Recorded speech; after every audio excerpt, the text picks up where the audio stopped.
Training a deaf dog is not all that different from training a hearing dog. Dogs don't speak English inherently. We do teach them to build associations between behaviors and words, but it is not their native language, right? So removing spoken word is harder for us than it would be for a dog.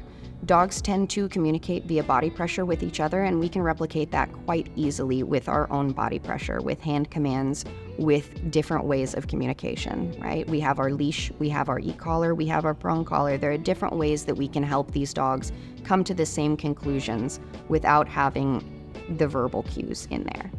The easiest way for us to communicate with our deaf dogs is oftentimes with the use of an e-collar.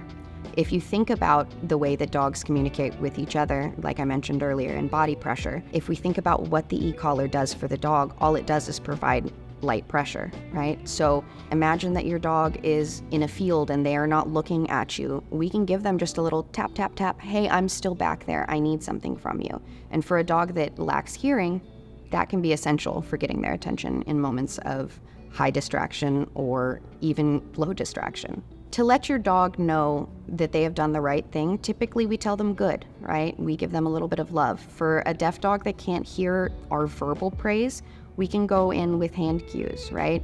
I have often worked with deaf dogs that a thumbs up is as good as telling them good, right? You follow the thumbs up with food, it has the same meaning to the dog as the word good would. So just like with a hearing dog, remember that your deaf dog needs that line of communication from you. So having a leash on them, especially in the beginning stages of their training, is going to be wildly beneficial to make sure that you have that open line of communication and can let the dog know when they are doing the right and the wrong thing.